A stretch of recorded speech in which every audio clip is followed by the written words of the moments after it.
Hello, New York Giants fans, and welcome to the Valentine's Views podcast here on YouTube. Please like, share, and subscribe to support the channel.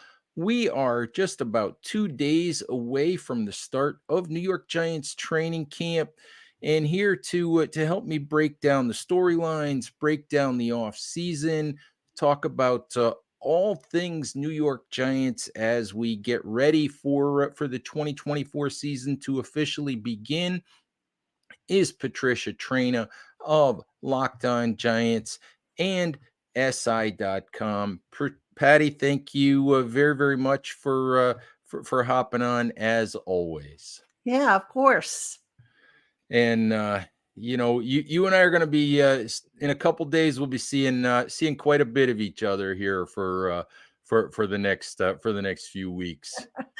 Yeah, we'll probably be seeing more of each other than we will our respective families. So Yeah, my wife always, says that she's pretty much a widow during August. So, I'm I don't sure know. my husband probably can relate. I don't know. She might like it that way. I'm not, I don't know. But anyway, Patty, let's talk New York Giants. Let's talk about where things stand as we get to training camp here. And I want to start here.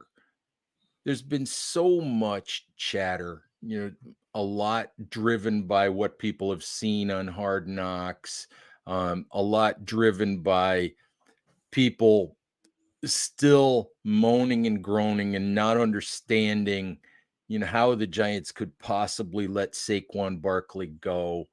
Um, when you look at big picture, all of the things that happened this offseason for the New York Giants, from the coaching restructure to the personnel moves that they made. Would you consider this a good, successful offseason for Joe Shane and the New York Giants? Well, I think we have to wait and see what happens on the field. I mean, we can sit here and say it looks good on paper. We can sit here and say that it looks bad on paper. And then the results on the field can be the total opposite. But that being said, Joe Shane did approach the offseason, I thought at any rate, tackling the biggest needs on this team. And we all were screaming last year about the offensive line, how horrible it was, how historically bad it was. So what did he do? He poured a lot of resources into that unit. We talked about the lack of a pass rush. And, what did he do? He poured resources into that unit. So, you only have so many resources available to you during the off season. So unfortunately, certain sacrifices had to be made. So those were Xavier McKinney, who, I always kind of knew wasn't coming back. And of course, Saquon Barkley, there was, a question of whether he would come back. And, it's interesting on Hard Knocks. I've been saying this all along, but the impression I get is that Saquon soured on the Giants last year when his negotiations didn't work out and he didn't get the long-term deal. And, some people are going to say, well, it's his own fault because he didn't take the deals that were offered to him. But I always got the impression that maybe he soured a little bit on the team. And, we watched the scenes in Hard Knocks, and I get it that those have been edited accordingly. But, when Joe Shane in that, I think it was episode 2, said, hey, Saquon, do I have your word? And Saquon never came right out and said, yes, you have my word. He's like, well, I've already told you what I want. Right. And not to mention the fact that the tone of Saquon's voice was just like, Mm-hmm. I'm done with this. I don't want to Yep. hear it. Yep. I'm over it. It just sounded like he wasn't interested in the conversation anymore. Exactly. And by saying, I've already told you what I want, could that have meant I told you what I want as far as money goes, as far as what I want to, where I want to be? So you could take that any which way you want. But, I always say it takes two sides to make a contract. And at the end of the day, Saquon signed for, I think, $1 million more guaranteed money with the Eagles than he would have gotten with the Giants. So, what does that tell you about, how serious he was about really coming back here and securing his legacy? Right. And I think the other thing, when you just not to get too sidetracked on Saquon, we heard Joe Shane say, if I offered him this, meaning, 12 and a half APY, 25 million guaranteed. If I offered him this, he'd be a Giant. We never heard Joe Shane actually offer it to him. So Right. we don't, so we can say, maybe he took, $1 million more in guaranteed money, but we don't know for sure that the Giants ever put that on the table. In Well, fact, Joe did say, he said that, in a conversation with John Mara, he said, "Yeah, I said this to the agent," and he hemmed and hawed a little bit. mhm, So that to me told me right there. I mean, we all know how it worked out, but right, it kind of told you what they were thinking about returning to the Giants and how right, serious they were about right. that. I guess I thought when talking about the offseason, you know, you I thought the Giants had a plan which centered around, the pass rush and the offensive line and getting the quarterback if they could get the quarterback. Um, and I thought they had a plan and they executed the plan. So in that respect, I would consider it a successful offseason because they accomplished the things that they wanted to accomplish. They couldn't get the quarterback of the future. Um, but for me, I think you and I talk about this all the time. If you don't love the quarterback that you haven't, if you don't love the quarterback, don't take the quarterback. If you don't love the quarterback, it's gonna be a failure from the beginning anyway. Yeah. So I thought, you look at back at that, and if they didn't love JJ McCarthy, then I'm fine with not taking McCarthy. Yeah, I mean, look, people were screaming when the Giants drafted Daniel Jones 6th overall. They were saying, "My God, what a reach." Can you imagine, if they had reached for another quarterback that they didn't love? Right. We'd have the same situation all over again. Right. So was I surprised that they didn't draft a quarterback? Yes, but at the same time, how many quarterbacks went off the board in the first round? It was like 6, if I'm not mistaken. All guys that, if I were going to say, oh, the Giants, these guys are there in the second round, maybe that's where the Giants go. Well, they didn't make it to the second round. Right. So they pivoted. They took the receiver, Malik Neighbors, with the idea Mhm. of, okay, let's build around the quarterback. So this way, Daniel, there's no more excuses for Daniel not to live up to the contract that he's getting, and just see how that works for them. Absolutely. Now, Patty, we talked a little bit about Hard Knocks. There have been people, Mike Florio being one of them, who have Mike Florio Pro Football Talk. A lot of people wondering if the Giants made a mistake doing this Hard Knocks, if they made a mistake, if they might regret the fact that, these are critical off-season decisions, critical conversations, and obviously we're getting a little bit sanitized versions on Hard Knocks, but there are some people who think that the Giants are coming off really badly in these episodes of Hard Knocks. I honestly don't necessarily agree with that. Um, just your thoughts on Hard Knocks, on whether the Giants are coming off well here. Are they coming off poorly? Um, is it something that you would rather not have seen them do? That's an interesting question. I think there are times when you can make that argument. For example, I know Mike Lombardi made the comment about how the Giants are asking 50 million people for their opinion. I believe Colin Coward talked about how there's some tension between Joe Shane and John Mara. And you've got to remember that these clips are edited. They are strategically edited. So we're maybe not getting the full context of a conversation or, what ensued after that. I think where potentially it could be a problem for the Giants. And I've thought this, if I'm Daniel Jones and I'm watching these episodes here, and I'm seeing, well, wait a minute, you guys did go to New England to see if you could trade up. Or wait a minute, Dave's, you said you would take Jaden Daniels. That's maybe where you can make a case and say, well, maybe that was ill advised, but you know, business is business and guys can't take things seriously. And if Daniel Jones, is going to sit there and whine and pout about the fact that Brian Dable said, "Oh, I would trade up for Jaden Daniels," then what's that say about him? It's like, okay, if I'm in that situation, I say, okay, you like Jaden Daniels? I'll show you Jaden Daniels. I'll one up him. You'll use that as motivation. And you wonder if maybe some of those conversations, by airing some of those conversations, weren't designed to light a fire under the backsides of said players. That's possible as well. I'm not sure that I buy the notion that this was a mistake for the Giants to do this. Yeah, I mean, really, how else could you have done it? I mean, what Mhm, could you have shown? You have to reveal some stuff, okay? And mhm. I thought some of the stuff that we have seen so far, the evaluation of the quarterbacks and the receivers, where that was interesting. Who they had on their free agent target list, how the Brian Burge trade came together. That's all interesting stuff. It's Saquon backstory. That was interesting. Um, would I have edited it a little differently? I might have. But that said, you sit there and you wonder, okay, how much wasn't said? Like, for example, I know a lot of people are like, well, why haven't they talked about Xavier McKinney?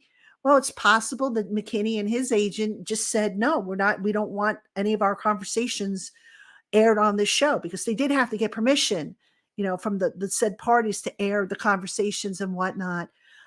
So yeah, I mean, might have been some things I would have said, maybe I wouldn't have aired that, but then there were others that you sit there and you actually learn a few things. Yeah, it's a TV show. I mean, Exactly. it's a It TV has a show, and writer. these guys are also not paid actors. They're paid to do their jobs. So Right. I mean, and if you look at the credits, you actually see it'll say, written by whatever. So Mhm. you're sitting there and you're saying to yourself, well, what are they writing exactly? And maybe that writer is saying, okay, let's talk about Daniel Jones's recovery. Let's talk about the Saquon free agency thing, the Brian Burge trade. So maybe that writer, if you will, is providing a loose framework for what's included in the Mhm. episodes. Patty, let's turn specifically to training camp, specifically to what we're going to see beginning on Wednesday morning. Because I cheated and I've already read your work, I know how you're going to answer this question, but what for you is the biggest storyline that we need to follow coming into training camp, throughout training camp? Offensive line. I mean, look, Hmm. they can put whoever they want behind that offensive line. They could put Bart Starr back there, Jerry Rice, Barry Sanders. If that offensive line does not do its job, if it is not better than last year's mess, then we're in a load of trouble. It's going to be a long season. And it's interesting because a lot of people are kind of turning, you know that song Mrs. Robinson by Simon and Garfunkel, our nation's eyes our nation turns its lonely eyes to you.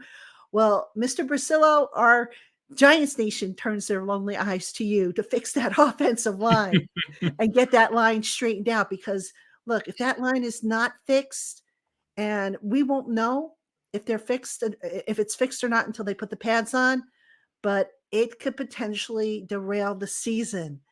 And especially after Shane, I think it was like 49 million he poured into that unit with all the free agent acquisitions. So that line has got to be um, better than it was last year. Doesn't have to necessarily be a top 10 line, but it can't be in the bottom third of the league like it's been for like the last 6 years or so.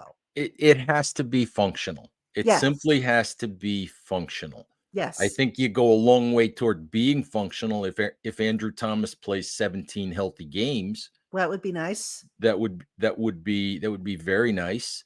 Um, as in talking about the offensive line, Patty, we've been here before. All right, we've been here before, where we're sitting here thinking, "Oh, the Giants did, X, Y, and Z, to try and upgrade, to try and fix the offensive line." You remember Dave Gettleman famously Mhm. saying, "We drafted all these guys to fix this offensive line once and for all."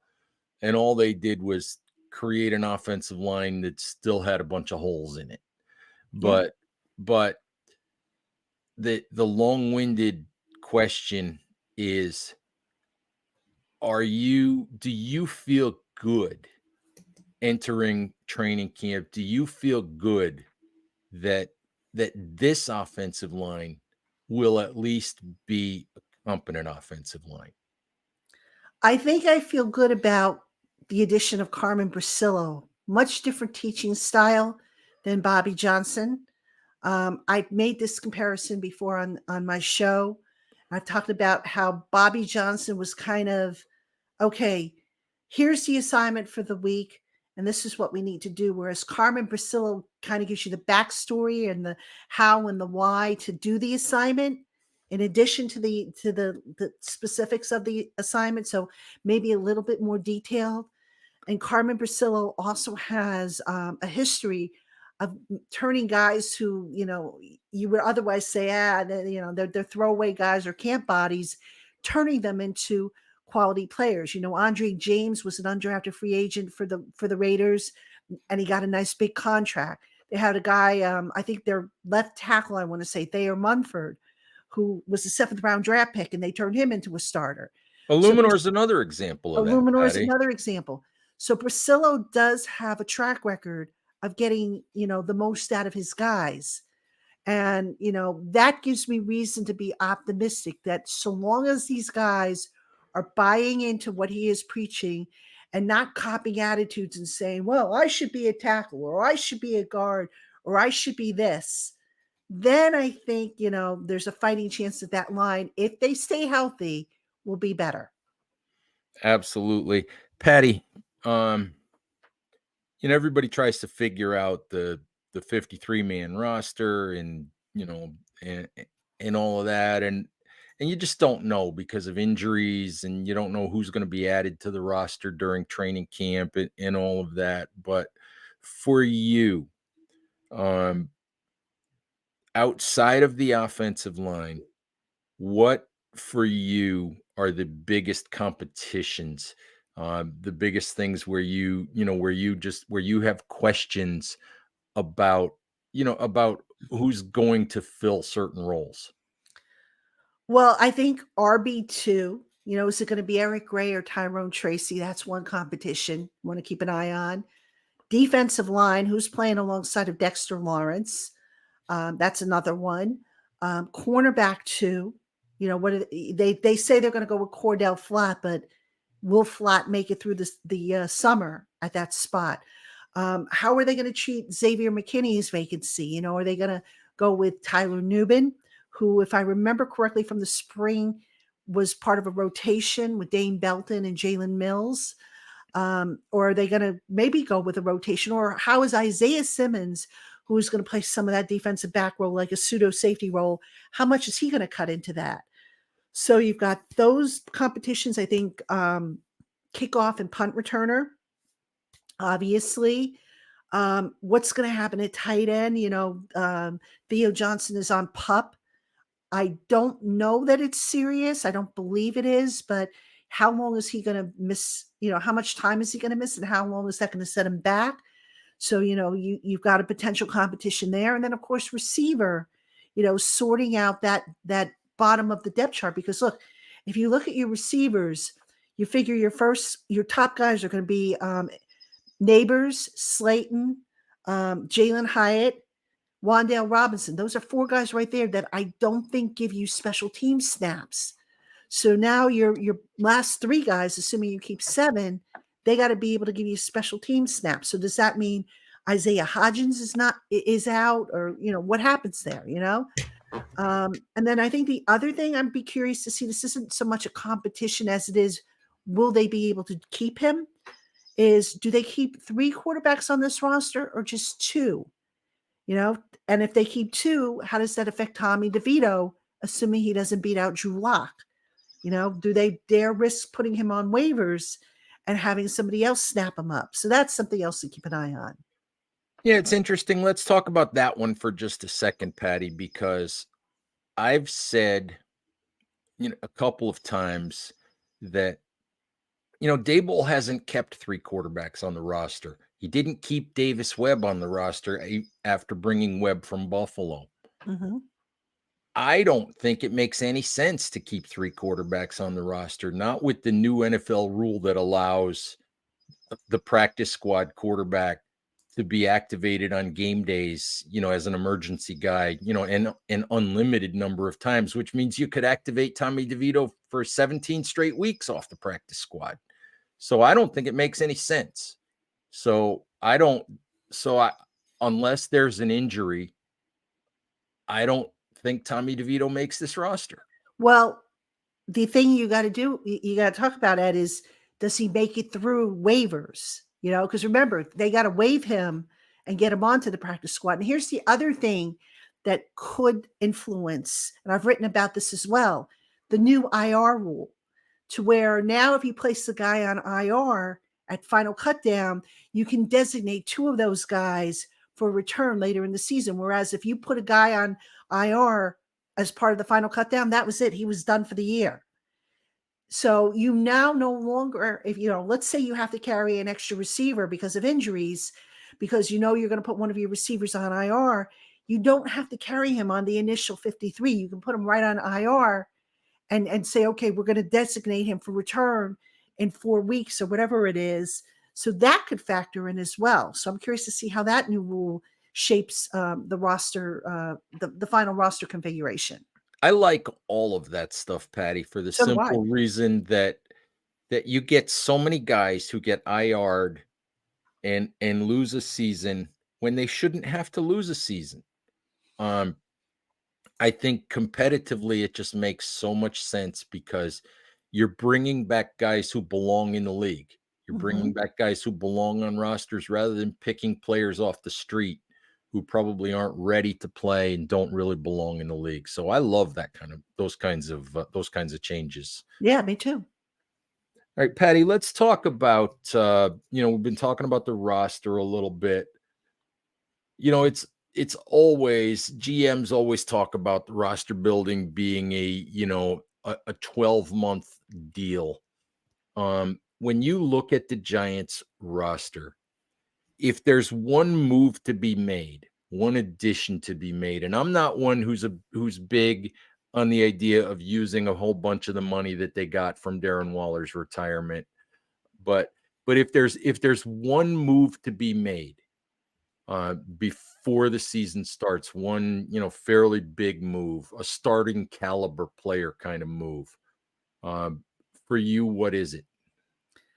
I would address cornerback. I am not comfortable with the depth they have there. Now, I could be wrong. I hope I'm wrong. I hope Cordell Flock goes out there and balls out. But the guy's what, 180 pounds soaking wet? I'm a little concerned about his durability.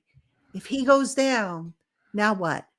Now they have, Trey Herndon. They have David Long in camp. I go back to the offseason, how they tried to get Tre'Davious White, Darius Williams, Steven Nelson, all starting caliber cornerbacks, and they weren't able to. And now all of a sudden they're saying, "Oh, we've got confidence in Flott." Mm, I wonder. Let's Yeah, just leave it at that. I would agree with you. I still find it interesting that the Giants, when they addressed corner in the draft, addressed corner with a slot guy rather than an outside guy. I still find that interesting because I think we all thought the need was on the outside. Yeah, I mean, look, Deontay Banks, what if he goes down? You can't just also say, well, who's going to play cornerback too? What if Deontay Banks, God forbid, gets hurt? How confident are you in the young depth you have there? To me, that is the biggest question mark outside of who's going to line up next to, Dexter Lawrence. At least there, you can say, well, they might have a few guys there. They've got Jordan Yeah, Phillips. They're looking at Ryder Anderson. Jordan Riley can back up Dexter Lawrence. So you might be able to get away with that position as is, but cornerback to me is still a major concern. Dex is big enough. He can play all three spots, can he? I suppose. Patty, last thing. When you look at this roster, when you look at we all talk about bubble players, guys that might make it, might not make it. Um, for you, push comes to shove, Giants are setting their 53-man roster. For you, who might be the biggest surprise cut? I mean, and if you throw a couple names in there, if you want to, as possibilities, but who might be the guy that we think should make it but won't? It's interesting. I did a series on New York Giants on SI called "The Unkindest Cuts." I didn't think that series would do well, and it actually did because I basically predicted one player at each position that I thought might not make it. So some of the names I'll give you: Isaiah Hodgins at receiver. I think he's in trouble. Um, Running back, you can say Jashawn Corbin, who's technically the longest tenured guy at that position, even though he started off with Carolina last year. I wonder if Tommy DeVito is going to make it. If they don't keep three quarterbacks. DJ Davidson on the defensive line. I question if he's going to make it. Tamon Fox, will he lose out to Aziz Ojulari, or will they find a spot for him? Inside linebacker, I think it's going to come down to maybe Darius Mawasso and Darian Beavers. I think maybe Darian Beavers could be on the bubble. Cornerback, Aaron Robinson. I think that one's kind of a given. So yeah, there's a bunch of guys that you could look at and you can say, right now they might be long shots to stick. The one that I find interesting and that I most definitely agree with is Isaiah Hodgins. And I'm not sure,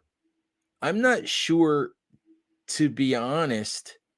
I mean, what this guy did wrong, or where it was, or how it was that he seemed to fall out of favor. But it was clear last year that, after coming to the Giants in 2022 and looking like a star, and maybe that was unexpected. Maybe he performed better than anticipated. But I was surprised in some ways by the limited role. And yeah, I agree that he's on the bubble, even though he might be a guy that Daniel Jones has a lot of confidence in and some chemistry with. But he doesn't give you anything on special teams. So for me, that might be the biggest name. But just in talking about Hodgins, can you put your finger on why you think maybe that he's sort of fallen out of favor a little bit?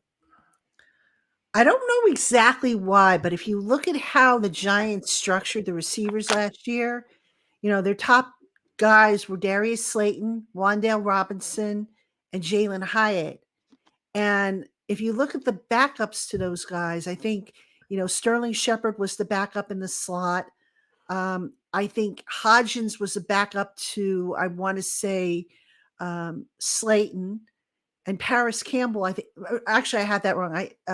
Shepard was the backup to maybe Hyatt, and Paris Campbell would have been the backup, because he can play the slot and whatnot. So I think that's how they kind of structured it. And I think because those receivers stayed healthy, they just played better. They Mhm. they were the go-to guys. And maybe there had been injuries, maybe we would have seen more of Sterling Shepard or Paris Campbell or Isaiah Hodgins. I just think that had something to do with it. All right, Patty. I think that's probably a good place for us to call it a show. Um, we'll be back with a whole lot more here on the Valentine's Views podcast, and at Big Blue View. We'll be back with a whole lot more on training camp as that unfolds, and we get started on Wednesday. Patty, how about that?